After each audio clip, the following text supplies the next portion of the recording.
Hello, Namaskar. This is Firstpost and you're watching Vantage with me, Palki Sharma.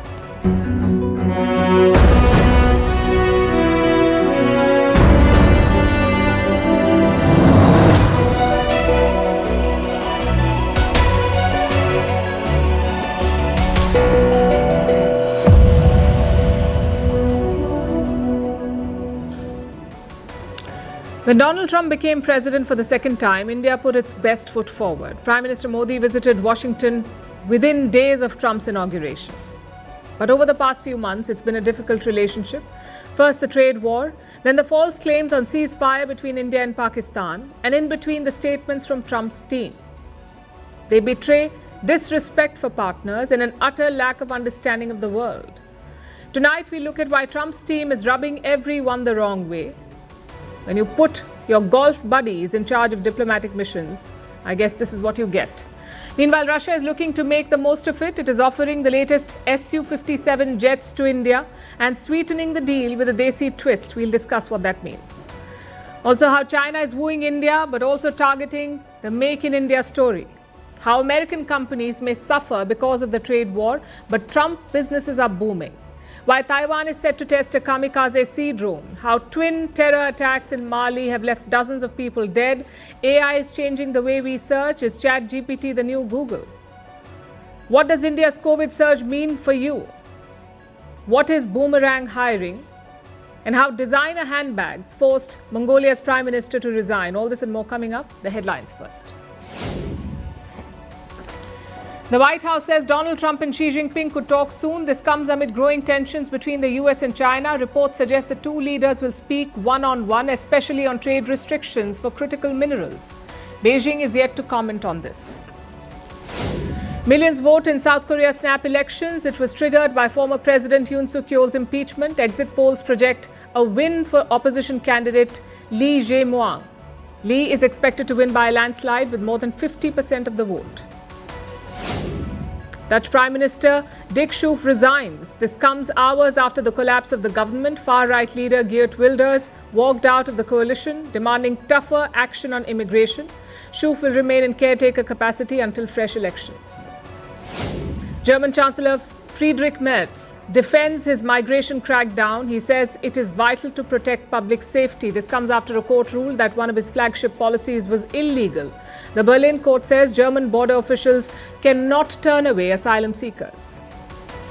And more than 200 inmates escape a jail after an earthquake in Pakistan's Karachi. Thousands of inmates broke out of their cells. The frenzy turned violent as police fired into the air, killing one prisoner. 80 inmates have been recaptured, while more than 100 remain at large.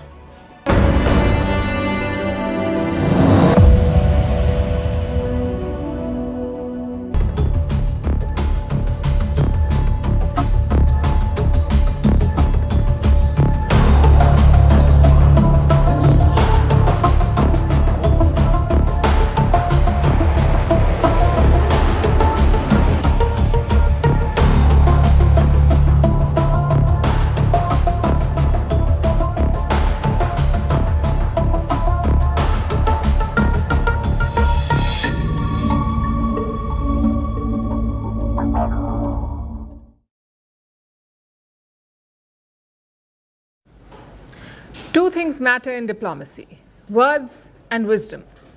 You can't just bulldoze your way through the world, especially not this multipolar world. You need to choose your words carefully. You need wisdom to respond to situations. And both are lacking in Donald Trump's administration. Let me show you the latest example of that. Trump's Commerce Secretary, basically the US Commerce Minister, is targeting India. His name is Howard Lutnick.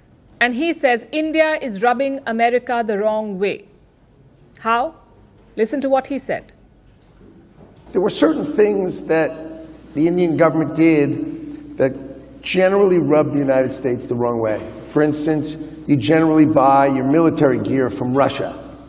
That's a way to kind of get up, under the skin of America if you're going to buy your armaments from Russia. Being a part of BRICS. Yep. Right? Which is, let's move to not support the dollar and dollar hegemony. That's not really the way to make friends and influence people in America. So You know, the president calls that out directly and specifically. So two main complaints: A, that India buys weapons from Russia, and B, that India is part of BRICS. Lutnick claims that these two things will put off Americans. He also says that Trump is calling India out. Over what exactly? It's not like we are secretly smuggling Russian weapons into India. We are proud of our defense ties with Russia. And same with BRICS. This is not some diplomatic cabal. The BRICS meets in broad daylight for the whole world to see. So what exactly is Trump calling out? Perhaps his own ignorance. Because the US president does not even know who the BRICS members are. Spain is very low. And yet, are they a BRICS nation? What? They're a BRICS nation, Spain. You know what a BRICS nation is? Well, you'll figure it out. And this sums up the problem. Ignorance combined with arrogance. The US has always had a Cold War mentality. You're with us or against us. That attitude was slowly changing in the last decade. We saw successive presidents reach out to India. Donald Trump himself was part of that change. In 2018, India bought Russia's S-400 air defense system. That deal could have triggered sanctions on India, because the US has a law called CATSA, Countering America's Adversaries Through Sanctions Act, CATSA. The law says if you buy weapons from American rivals, you will be sanctioned. But Donald Trump never sanctioned India, nor did his successor Joe Biden. Yes, they had issues with India's Russian deals, but they understood the context, or at least they pretended to understand. In Trump 2.0, that appears to be gone. The president keeps calling India a tariff king. He keeps claiming credit for the India-Pakistan ceasefire. They've had that fight for 1,000 years in Kashmir. Kashmir's been going on for 1,000 years, probably longer than that. On Saturday, my administration helped broker a full and immediate ceasefire. Just days ago, my administration successfully brokered a historic ceasefire to stop the escalating violence between India and Pakistan. I don't want to say I did, but I sure as hell helped settle the problem between Pakistan and India last week. He keeps saying it at every opportunity, and his officials say that India is rubbing America the wrong way. What do you think is the issue here? Well, the team itself is a problem, Trump's team. Consider Secretary Howard Lutnick. All his life, he's worked on Wall Street, but in 2024, he was parachuted into the Trump campaign. No political experience, no foreign policy chops. Then you have Vice President J.D. Vance. Again, very little political experience. Even less so on foreign policy. Remember what happened during Operation Sindoor. J.D. Vance said it was none of his business. He said the US would not try to get involved, but days later, he was frantically calling Indian officials. Then you have Tulsi Gabbard, the Director of National Intelligence. After the Pahalgam attack, she supported India. But after Operation Sindoor, radio silence, not a single comment on India or Pakistan. In fact, some experts say that she has been sidelined. Then there's Steve Witkoff, envoy for anything under the sun. He has no foreign policy experience. He was Trump's golf buddy before taking this role. Plus, he has stakes in Pakistan. Witkoff and his sons co-own a crypto company. The same company signed a deal with Pakistan this year. Frankly, the only diplomat in the room is Marco Rubio. Until recently, you also had National Security Advisor Mike Waltz, but he resigned after the signal chat row. So the seasoned diplomats are all gone. Those who remain are inexperienced yes men, and it shows. Trump still hasn't named an ambassador to India. In the meantime, his officials are targeting New Delhi. Like I said, the team is a problem because this relationship is nuanced. It's not a treaty relationship. It's not a military alliance. It's a mutually beneficial partnership. It is based on mutual respect and interests. You need wisdom to understand that. Just look at the aftermath of Operation Sindoor. We used BrahMos missiles to hit Pakistan. We used Russian fighter jets to fire missiles. We also used Russian S-400s to protect our skies. But our enemy was using American F-16s. Yet Donald Trump's officials say India is rubbing them the wrong way. If anything, it's the other way around. Trump himself is cozying up to Putin. He says he wants to sign a minerals deal with Russia, but he wants India to diversify and to move away from Russia. This is classic hypocrisy, and it's also dangerous. India and the US have taken decades to build trust. Leaders, including Trump, have invested in this relationship. It wasn't always organic or natural. It was shaped by the political will of leaders. Trump 1.0 displayed that will. Trump 2.0 has not. I know the US president likes taking the chainsaw to political issues, but I'm afraid that won't work with India. If he isn't careful, he could undo decades of hard work.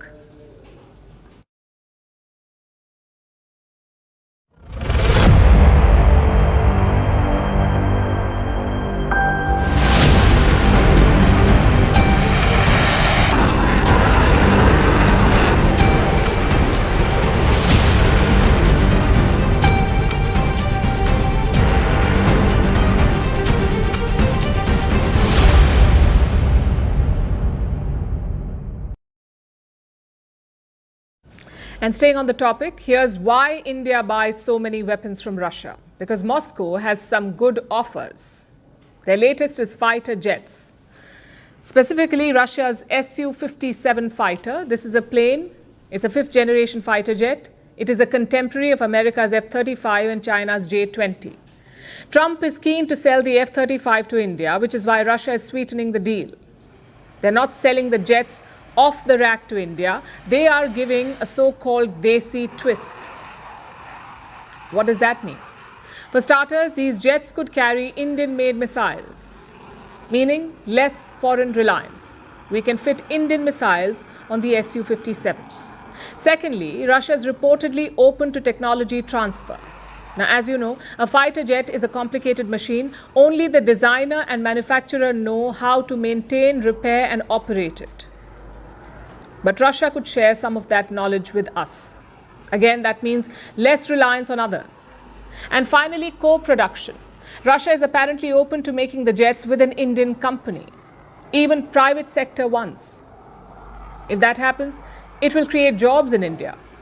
The question is, will New Delhi take up this offer? Our long-term goal is to build a homegrown stealth jet. In fact, that project was approved only last month. The first prototype is expected to be ready by late 2029. The jets will be inducted only in 2035.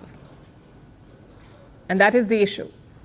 China has already deployed fifth-generation jets. Reports say they could sell these planes to Pakistan as well. If that is the case, India needs a temporary fix. Enter Russia's Su-57. It is just half the cost of the F-35, plus you get technology transfer and Indian missiles. But what about the quality? Well, this is where things get interesting. The F-35 is the more widely deployed fighter jet. The US has produced more than 1,000 of these planes. And the Su-57?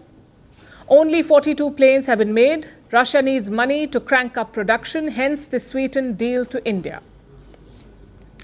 Now, if you think about it, things have come a full circle. Because the Su-57 was supposed to be a joint project.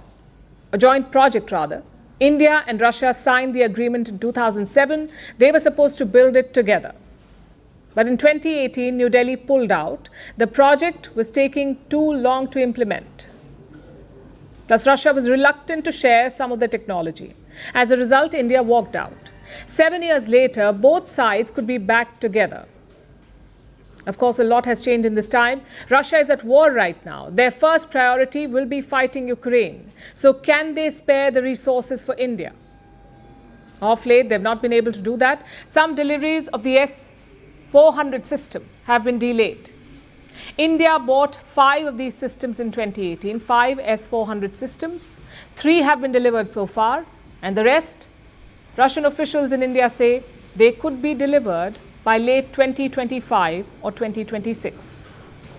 We heard about that the S-400 was performed very efficiently during the recent situation between India and Pakistan. To my knowledge, the contract for the delivery of the remaining S-400 units is going to happen according to the schedule.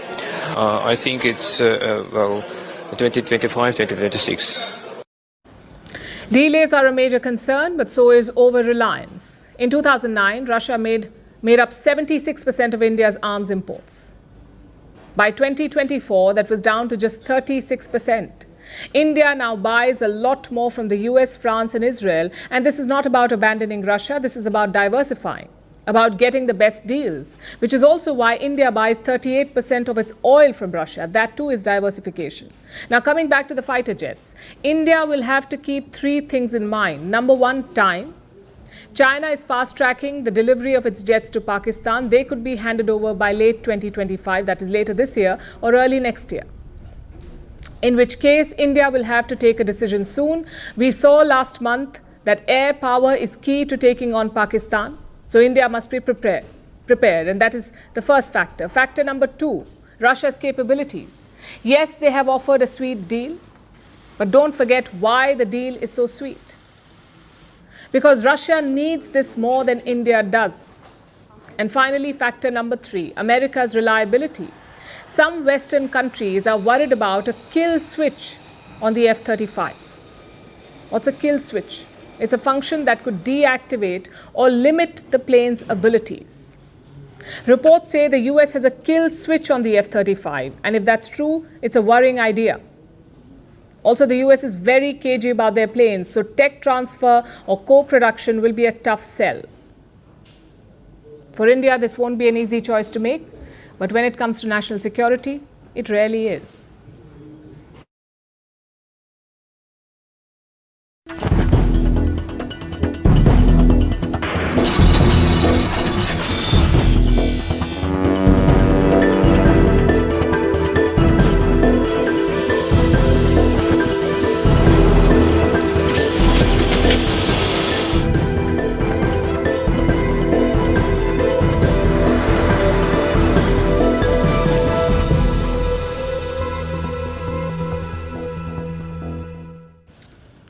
So Russia is offering India better defense deals. China too wants a slice of the Indian market. It has been pushing for greater access. It wants fewer restrictions. It wants faster approvals and easy entry for its companies, for Chinese companies to enter India. And on that front, India has taken some steps. More Chinese FDI projects are being cleared. The government of India has set up an inter-ministerial committee. All major government ministries are represented in this committee. This committee meets regularly. It reviews Chinese investment proposals, and this is the committee that clears the projects. Reports say the process has been streamlined, proposals are moving faster, backlogs have been reduced, the approval window is shorter. This is a shift from the post-Galwan era. Back in 2020, India had tightened checks on Chinese investments, and for good reason. There were border clashes in Galwan, unprovoked hostility from China. That had upset bilateral ties, so it couldn't be business as usual. Thousands of Chinese troops were challenging Indian sovereignty on the border, and that standoff went on for 4 years. Last year, both India and China pulled back the troops. The overall sentiment improved. The thaw created conditions for normal business activity to resume. So China pushed for policy changes. They wanted India to relax investment rules, particularly for FDI. They wanted fewer barriers. But India is being cautious. In the month of April this year, Piyush Goyal spoke about this. He is India's Commerce Minister. He said India is not encouraging Chinese investment, and that it was not the government's priority to push for Chinese investment. So there is no change in policy per se. Only the process has been streamlined. Proposals are now being cleared within set deadlines. All backlogs have been cut, and the process is now faster and simpler. This couldn't have come at a better time. Global supply chains are being rewired. Chinese companies are looking for alternatives. They have confirmed export orders from the US. Chinese companies have confirmed orders, but with Donald Trump imposing high tariffs, these companies are exploring other options where they can produce their goods and supply to the United States. And one of those options could be India. So simpler rules could give India an edge. And it's not just China that stands to gain from this. Other partners will also benefit from easier processes. perhaps even more than China. In fact, on that count, Beijing is uneasy. The signs are hard to miss. In China, a new discourse is taking shape. Can Make in India replace Make in China? Can Apple replicate its China playbook in India? This is what they're discussing. Chinese commentators say that this is not possible. They cite India's labor unrest and its manufacturing gaps, but a lot of that criticism is unfounded. And some comments are blatantly racist, like this one. Who dares use a curry-flavored mobile phone? Comments like these expose China. This is not just economic anxiety, this is racism disguised as market analysis. Basically, China wants two things. They want access to India's market and a monopoly over its narrative. But they cannot have both. They cannot have a partnership while running a smear campaign. They cannot call for cooperation while questioning India's credibility. China cannot seek business deals while mocking India's manufacturing, or claim to be a partner while undermining India's rise. The double standard is stark as always, and that is why India is treading carefully. The response to China is not emotional, it is pragmatic. India is not rushing to embrace Beijing, nor is it slamming the door. It is opening the window that's just about enough. It is allowing investments where national interests align and keeping the guard up where security is at stake.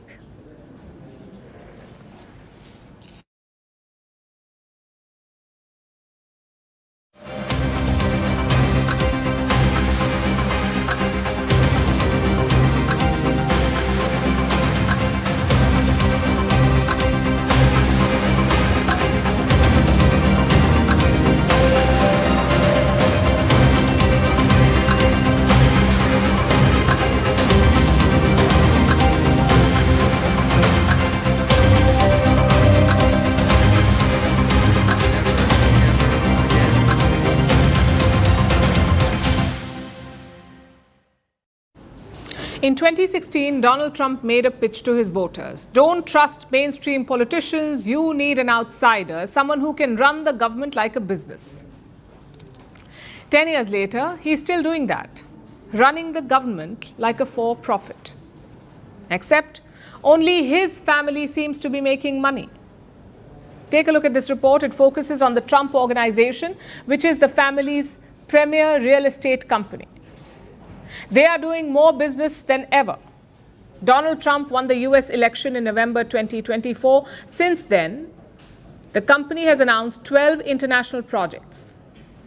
Compare this to his last term, his first term in office. From 2016 to 2021, Trump's company announced just 2 overseas projects. This time, they have done 12 in 7 months, 12 projects. And what projects are we talking about? High-rise residential buildings, luxury golf courses, and high-end hotels. A lot of these projects are in the Gulf. Many of them also involve the governments of the region. And guess what? Trump's company does not pay for these projects. Their expansion is based on licensing. The actual construction is done by a local builder, but Trump lends it his brand name. Maybe Trump Towers, or Trump Golf Course, or Trump Hotels. That's how licensing works. And it's fetching him millions of dollars. Then comes his crypto investment. Let me show you a report in the US media. It says Trump is building a crypto empire out of thin air. And frankly, it's true. Trump was a huge crypto critic in his first term, but suddenly he's a crypto bro. His company is raising $2.5 billion to buy Bitcoin. At the same time, Trump is pushing Bitcoin from the White House. He has appointed a crypto czar. He's also created a strategic crypto reserve. So Donald Trump stands to benefit from his own policies as president. But guess who doesn't benefit? Other American companies. Trump's disruptive tactics are hurting businesses, especially his tariff policies. Look at this poll of 56 global companies. Out of them, 32 are located in the US. Donald Trump's tariffs have cost them $34 billion. This is mainly due to falling sales and higher costs. Experts say this is just a snapshot. Chances are the real figures are double or triple of what you're seeing. A lot of firms are also revising their growth projections. At least 42 companies have cut their forecast and 16 have withdrawn it.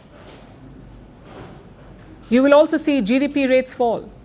The OECD has come out with some numbers. OECD is the Organization for Economic Cooperation and Development. They have slashed their projection for the US from 2.8% to 1.6%. That is the growth projection. Global growth is also expected to slow. The initial forecast was 3.3%, but the new forecast is 2.9%. The thing is, it is hard to quantify this kind of impact because tariffs have ripple effects. They reduce sales, they affect supply chains, they slow down consumption. So it's impossible to calculate the exact cost of such policies. But here's what we can confirm. Amid all this churn, Donald Trump's own businesses are flourishing.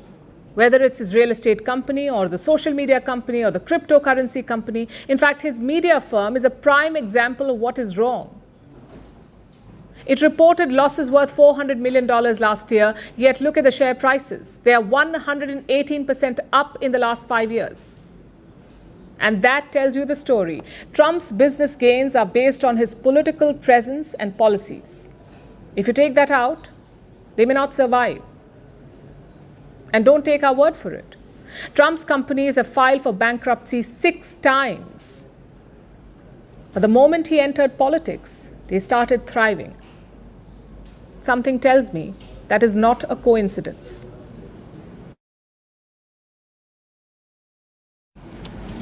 Now let's talk about Taiwan. It is preparing for a war that hopefully never comes. China is threatening the island. It is intensifying military drills and provocations, and Taiwan is boosting its defenses. It is taking some inspiration from Ukraine. Later this month, Taiwan will test a new weapon. It is small and unmanned, but it is built to strike. We're talking about kamikaze sea drones. Taiwan will test these drones. They're designed to detonate on impact. They explode when they hit a surface. They're like your regular drones, low cost, fast moving, and hard to detect.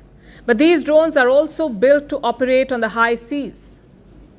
They're being produced as part of a special program, a program called the Kuai Chi Project. Basically, Taiwan is working on self-reliance. It is trying to develop its own defense technology. It doesn't want to rely on Western weapons alone. It wants homemade solutions tailored to Taiwan's geography and focused on tackling the threat from China. These kamikaze drones fit that description. They're equipped with precision-guided explosives. They will use artificial intelligence to lock in their targets, then navigate autonomously. In other words, these sea drones will not require a pilot. They will be difficult to hack. The drones are small in size, they're quick, so they can evade radars. And they can move even through shallow waters. Taiwan will test the prototype this month. If the drones pass the test, they will be mass-produced. Taiwan is looking to build as many as 200 units of these killer drones. So like most militaries in the world, Taiwan is turning to drones. And for them, it's part of a broader shift in strategy. They're rethinking their approach towards China. Yes, Taiwan needs big weapons to defend itself, but it won't be enough. Not against a force like the PLA, that's the People's Liberation Army, the Chinese military. It's the biggest military in the world in terms of manpower, the second biggest in terms of resources after the United States. This is what Taiwan is up against. So it is investing in asymmetric warfare, weapons that are smaller, smarter, and cheaper. Tools that can exploit vulnerabilities of aircraft carriers and ships. And this is a signal to Beijing. Taiwan is modernizing its defenses. It is learning from conflicts like Ukraine and innovating with remote-controlled weapons, AI-enabled systems, and new surveillance tools. In fact, Taiwan will spend over $1 billion on drones alone. Starting next year, and over the course of 5 years, the government will invest a budget of nearly $1 billion in the research and development of the drone industry, as well as in the strategic layout of the entire industrial supply chain. Taiwan is ramping up its defenses, and the US is watching closely. They are, after all, Taiwan's largest arms suppliers, the Americans. So the island's principal security partner. Taiwan and the US have a deal, one that clearly states that if China attacks Taiwan, the US will defend it. Although there's also some ambiguity here, the US has never explicitly said that it will honor this commitment. But it is preparing for war and rallying regional allies to protect Taiwan. Ultimately, a strong, resolute, and capable network of allies and partners is our key strategic advantage. China envies what we have together, and it sees what we can collectively bring to bear on defense. But it's up to all of us to ensure that we live up to that potential by investing. Pete Hegseth says it is time to invest in better defenses. And that means arming Taiwan and giving them more advanced weapons. Reports say this is already being done. The US is planning to sell more weapons to Taiwan. During Trump's first term, the US sold arms worth more than $18 billion to Taiwan. Now in his second term, Trump wants to do more. He wants more missiles, more drones and more munitions for Taiwan. And needless to say, Taiwan would welcome that. As China increases military pressure on the island, Taiwan is left with only one option: stock up on defense supplies and hope it never needs them.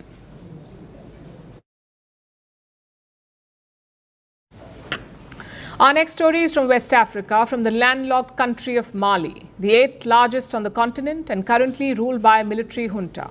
Mali is in the grip of violence again. In the last 2 days, there have been 2 terror attacks, first in a border town and then in the historic city of Timbuktu. The attacks were carried out by a group linked to the Al-Qaeda. They struck army bases and a military airport. At least 30 soldiers have died, along with more than a dozen assailants. The security situation is worsening in Mali and the wider Sahel region.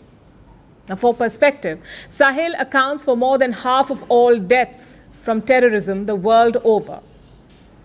And the twin attacks in Mali are only making it worse. Here's a report. This is Mali, a landlocked country in West Africa, home to about 24 million people. And it has witnessed twin terror attacks which have left dozens of people dead. The attacks happened over the past 2 days. First in the border town of Boulequessis and then in the historic city of Timbuktu. Both the attacks have been claimed by the JNIM. This stands for Jamaat Nasr al-Islam wal-Muslimin. JNIM is an Islamist group. It was formed in 2017 as a merger of several militant factions. It is linked to terror group Al-Qaeda. In fact, JNIM is West Africa's Al-Qaeda affiliate. On Sunday, it attacked the Malian town of Boulequessis, near the border with Burkina Faso. The target was an army base. Dozens of militants stormed the base. Mali's army defended it. But the seizure of the army base has left more than 30 soldiers dead.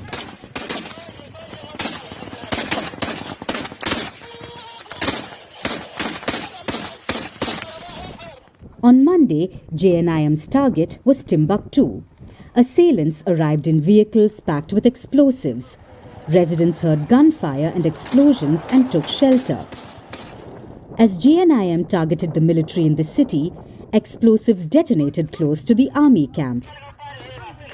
Then they attacked the military airport, which was hosting Russian mercenaries. Mali's army says that it repelled, quote-unquote, an infiltration attempt by terrorist fighters. 14 militants were killed and 31 suspects arrested. The army also seized weapons, vehicles and other items. But the ancient city is not new to violence. It has a bloody past. Timbuktu was captured by Islamist militants in 2012. They swept into the country and caused widespread destruction. But they were driven out in 2013 when the city was peacefully retaken with the support of the French military. It was deployed to halt the advance of terrorists in Mali. But then came a shift in 2020. Mali's military junta seized power in coups. It promised to restore stability, but instead it broke the country's traditional ties with its former colonial power. It expelled French troops and moved closer to Russia, relying on Russian mercenaries to counter terror threats. Since 2021, Russia's presence and influence has grown steadily in Mali. The junta and its allied mercenaries have been regularly accused of committing abuses against civilians. Meanwhile, the security situation has worsened in not just Mali, but also the wider Sahel region. It accounts for more than half of all deaths worldwide from terrorism. Armed groups have continued attacks in the region for months now, especially in Mali, Burkina Faso and Niger. Since the beginning of last month, more than 400 soldiers have been killed by militants. In January, the trio announced their exit from ECOWAS. This is a regional bloc. It stands for Economic Community of West African States, and it turned 50 this May. Mali, Burkina Faso and Niger announced their exit to form the Alliance of Sahel States or AES, partly to enhance military cooperation. But for now, progress is slow. The twin attacks on Mali are the latest sign of the worsening security situation in the country. While the military, the mercenaries and the terror groups jostle for power, innocent civilians continue to pay the price for it.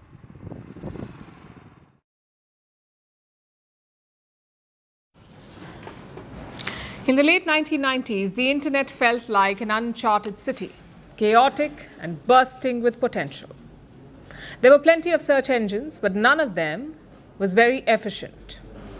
So in 1998, two Stanford students launched a project, a plan to revolutionize how we search online. That idea became Google. And for the next 2 decades, it changed the internet. Google was like the front door to the web. Want to know the weather? Google it. Looking for the best sushi spot? Google it. Need an answer ASAP? Well, Google it. Google did not just define search, it owned it, so much so that Googling is now a verb. But like all empires, Google too was challenged, and that challenge arrived in 2022. Not as another search engine, but in the form of artificial intelligence. I'm talking about ChatGPT. It came 2 years ago, and now it is ruling the roost. ChatGPT registered 365 billion annual searches in 2024. 365 billion in 1 year. Do you know how much time it took Google to reach this? Around 11 years. Think of it as a milestone, 365 billion searches in 1 year. Google took 11 years to reach here. ChatGPT took 2 years. At this rate, ChatGPT is growing 5.5 times faster than Google. Although it's not a straight contest, the playing fields are completely different. Google launched in the late 90s. At that time, internet was a luxury for few. By contrast, ChatGPT came in a world where 5 billion people were online. So there is no comparison. But funny enough, that is the story. The internet has changed, and so has the search ecosystem. You see, traditional search used to be a list. You type a question, Google gives you a sea of blue links. You click, you skim, you go back and forth. It's like your own journey for information. Artificial intelligence is different. It gives you the whole answer. Want to know how to fix your basin? ChatGPT will tell you step by step. Want to understand the Israeli-Palestinian conflict? Perplexity will give you an overview in 30 seconds. Wondering what to gift your niece? Claude asks what are her interests and then offers 5 personalized suggestions. So with AI, search has become a dialogue, and that has changed everything. Also, this is not just about ChatGPT versus Google. This is about a whole landscape that is transforming. People are searching for products directly on Amazon. They're discovering recipes on TikTok. They're researching topics on AI apps. So there is no one way to search anymore. And that is where things get complicated. You see, billions of websites rely on traffic. This traffic comes from clicks, and clicks come from search. And that search, until now, meant Google. But AI search does not always send people links. AI reads the websites, skips the links, and just gives you the answer. And for publishers, it's a nightmare. If no one clicks through, how do writers make money? How do businesses get discovered? How do advertisers get seen? And no, this is not just about websites. Google itself is staring at a business model problem. Almost all its revenue comes from ads. That's a multi-billion-dollar empire, and that empire could be at risk now. So is this the beginning of the end for Google? Well, not quite. 70% of search queries are still on Google, but it is being forced to evolve, and evolve fast. Google is already rolling out AI overviews. They appear on top of the searches now. But here's the uncomfortable truth. Google is being reactive, not proactive. It's playing catch-up. Luckily for Google, AI can be wrong sometimes. Sometimes AI gets facts wrong. Sometimes it makes up things entirely. And that is called hallucinating, like making up a historical event that never happened. AI does that. There's also the question of where these answers are coming from. In Google, you see sources. In AI-generated answers, that is not always the case. It doesn't always give you the source. There's a growing fear that we are entering a black box internet. Basically, you're told the answer, but you're not shown how we got there. And this can be a terrifying prospect. So to sum it up, here's a way to think about it. The internet used to be like a giant library. You went in, you picked a few books, you read through them. Google was like the librarian that led you to those books.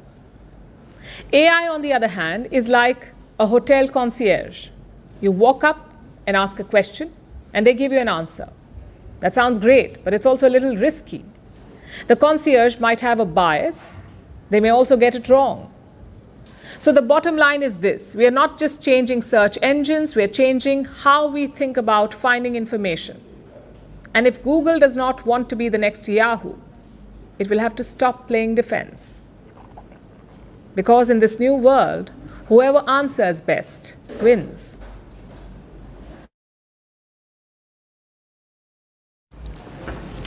Now let's talk about the Wuhan virus. It is back in the news. I'm sure you've seen the headlines. India is witnessing a spike in cases. As of today, we have more than 4,000 active cases in the country. And in the last 24 hours, more deaths have been reported. At least 30 deaths in this current wave have been reported, although health officials insist that these deaths were not linked to the virus and that there is no need to panic. But the courts are having none of it. They have flagged the spike. They've asked for a report from the government. Meanwhile, across Asia, major cities are witnessing a rise in cases. In places like Hong Kong and Singapore, health authorities are advising booster shots. Experts say it's not the virus that is driving this current surge. It is the waning immunity of people. Our next report explains. The Wuhan virus is not done with us yet. The surge in infections across India continues. Active cases have now crossed 4,000. Kerala is reporting the highest number of cases, followed by Maharashtra, Gujarat, and New Delhi. The Health Ministry has confirmed 5 deaths in just the last 24 hours. Since January, at least 37 lives have been lost. But officials say there's no reason to panic just yet. They insist these deaths were not directly caused by the Wuhan virus. But that doesn't mean we should let our guard down. The world is witnessing a fresh wave of cases. It is not just India that's alone. From Singapore to Hong Kong, cases are climbing across Asia. In both places, local authorities have issued fresh health advisories. The virus, they say, is still circulating and health officials are encouraging booster shots. Even China and Thailand are taking new precautions. The concern is not over a new variant. There is no evidence that the current strains are more dangerous. But experts believe immunity within the population is fading, and that's bringing the virus back into circulation. In India, the most vulnerable remain the same. citizens over 60 years of age, and those living with conditions like diabetes, hypertension, heart or kidney disease.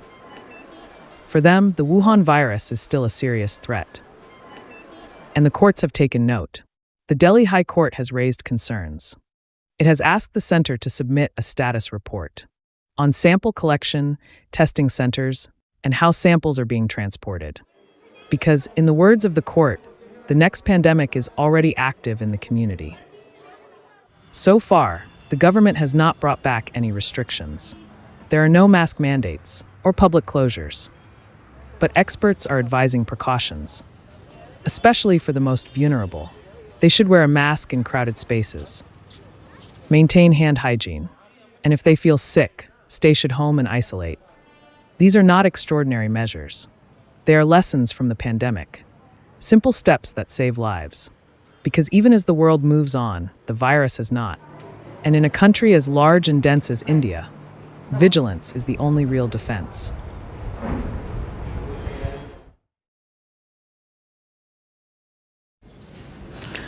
Think back to the last time you quit a job. And let's be honest, once you decide to leave, there are a dozen different scenarios in your mind. How would you go? Maybe you imagine a graceful goodbye, walking out on your last day with a smile. Or maybe you picture flipping your desk on the way out, or an explosive exit interview, even tossing your badge, Bollywood style. You may not actually do it, but the thought crosses a lot of minds.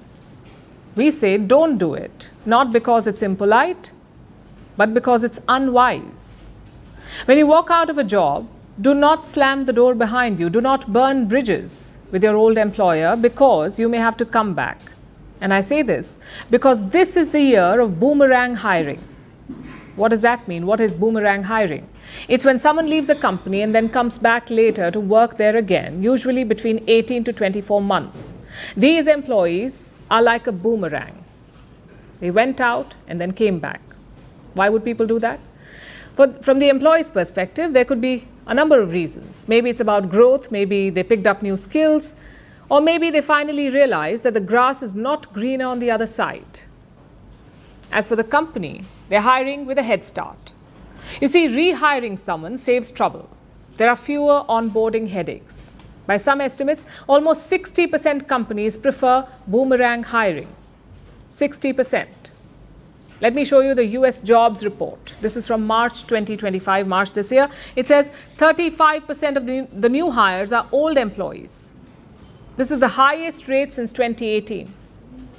In tech, that number is a staggering 68%. 68% of all new hires are returning employees. Compare that to last year when the figure was around 34%. So it has almost doubled in a year. And that brings us to the question, what exactly is going on? To answer that, we'll go back in time. When we had the Great Resignation, this was just a few years ago, people were quitting their jobs left, right, and center, and employers were desperate to hire. Often they picked the next best resume. They were willing to train as needed. Fast forward to now, and the hiring spree has cooled. The economy is still struggling, employers are choosier, and suddenly the familiar feels safe, even comforting. Enter the boomerang hire. In this slower, more uncertain market, familiarity becomes a competitive advantage. In fact, some Indian firms report a 100% success rate for boomerang hires. For new hires, it is closer to 75%. But is this a good trend? Well, yes, boomerang hiring makes sense. It reduces cost of training, it lowers risk, and in industries like tech and media, where niche skills are hard to find, it can also be a lifeline.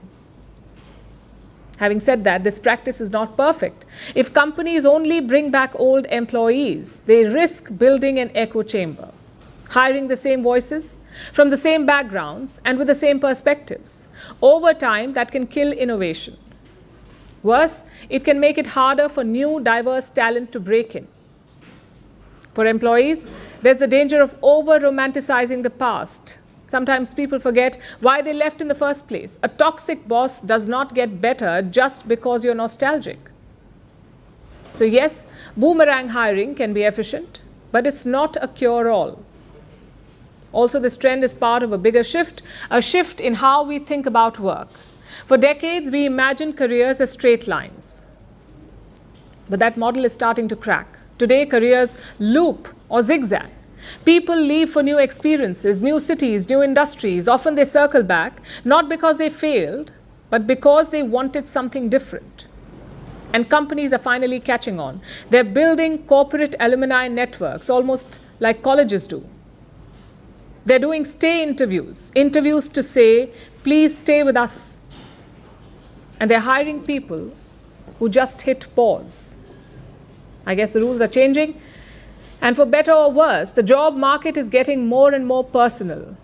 So here's some unsolicited advice. Do not burn the bridge on your way out. That dramatic exit may sound very satisfying. It might even feel good for 5 minutes, but it could cost you 5 years of future opportunities. Your past employer might become your future one. Or they might refer you or partner with you at some point.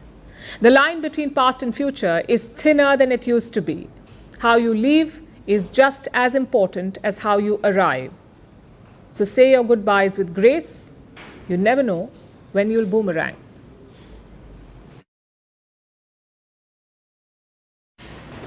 First, it was South Korea. Now the curse of the Dior bag has claimed another victim, Mongolia. This is a country in East Asia. It is sandwiched between China and Russia. And now it has been thrown into a political crisis, a crisis sparked by the Prime Minister's son and his girlfriend. They posted pictures on social media showing off their lavish lifestyle, their holidays, their luxury cars and their designer bags, including, of course, a Dior bag. And this angered the public. People in Mongolia are battling a cost of living crisis. So for weeks, they've taken to the streets, they've protested, and finally they have forced the Prime Minister to resign. Here's a report. Sandwiched between China and Russia, Mongolia is a landlocked country of just about 3.5 million people. And it has been thrust into a political crisis with weeks of protests, followed by the resignation of the country's Prime Minister, Lafsanamsai Oyurdin. And this is all thanks to designer handbags. The crisis was triggered by social media posts. Recently, some pictures went viral. They showed the Prime Minister's 23-year-old son's lavish engagement, a fancy proposal, an expensive ring, luxury cars, and designer handbags. Specifically, a Dior handbag, which Oyurdin's son and the son's girlfriend flaunted on social media. And you can guess what happened next. Suspicion grew. People wondered how the son got so wealthy. After all, Oyurdin has often spoken about being from a not-so-wealthy family. So people questioned how his family could afford such luxury. This sparked an anti-corruption investigation and weeks of mass protests. It is unfair that the Prime Minister's son and his girlfriend possess a lavish lifestyle, while I'm buying my bag from a thrift shop. This is a lot like what happened in South Korea. Last year, hidden camera footage showed South Korea's First Lady Kim Kyon-hee accepting a $2,200 luxury designer handbag, a Dior handbag. This led to a major controversy dubbed the Dior bag scandal. It caused a political headache for the now ousted president Yoon Suk-yeol. And today, the country has voted for its new president. And now, the curse of the Dior bag scandal has hit Mongolia. While Oyurdin has denied wrongdoing, hundreds of protesters, most of them youngsters, have been taking to the streets for about 2 weeks now. They've gathered in the capital of Ulaanbaatar, in front of the government palace almost daily, and demanded his resignation. So on Tuesday, lawmakers held a confidence vote. It was a secret ballot of the parliament's 126 members, and Oyurdin needed the support of at least 64. But out of the 88 lawmakers who took part, only 44 voted for him. So he has lost the confidence vote and stepped down as Prime Minister. Celebrations have now broken out on the streets. The youth see this as a victory. The success of this protest came from the unity of the youth and their commitment to keeping the rally peaceful and organized. I hope to have a new PM who truly values human rights and freedoms. I want a society where our life gets better if we work hard and pay our debts. After all, the protests were not just about a Dior bag or a luxury car. They were symptomatic of a disconnect between the ruling elite and the common people. For decades now, Mongolia has struggled with corruption. In 2022, protests erupted over a corruption scandal involving the alleged theft of about $13 billion worth of coal. Last year, the United States sought to forfeit 2 apartments in New York bought by former Prime Minister Sukhbatar Batbold. They were allegedly bought using stolen mining funds. Mongolia has seen worsening corruption since Oyurden came into power. Last year, the country ranked 114 out of 180 countries in terms of government transparency. In recent months, other issues have piled up as well. The cost of living has skyrocketed. Inflation is soaring. Pollution is choking the capital, which is home to half the country's population. And amid this, the Prime Minister's son shows off his lavish lifestyle.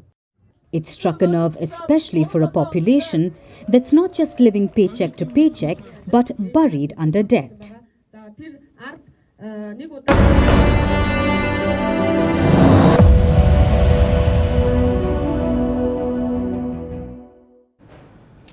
It's almost 10 p.m. in India. The IPL final is nearing its completion. But if you're still watching us, thank you. We appreciate the loyalty. We also have a gift for your cricket crazy friends. I'm sure they must be tense right now, especially the long-time fans of Bengaluru and Punjab. As the tension mounted, the internet came up with some memes to ease the vibes. We've compiled the best ones for you. Make sure you send these to your cricket crazy folks.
And now it's time for Vantage Shots, images that tell the story. Ukraine blows up a key bridge linking Russia with Crimea with underwater explosives. Greenpeace activists kidnap a Macron wax figure to protest against trade with Russia. And millions gather in China for the annual Dragon Boat Festival. Finally, we are also taking you back in history. On this day in 1989, a crackdown began at China's Tiananmen Square. By late night and early morning of June 4th, Chinese troops and tanks stormed the square, firing on unarmed civilians and crushing the demonstration. Hundreds of people were killed, thousands were arrested. The Tiananmen Square massacre is one of the deadliest episodes in modern Chinese history. We're leaving you on that note. Thank you for watching. We'll see you tomorrow.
Good morning.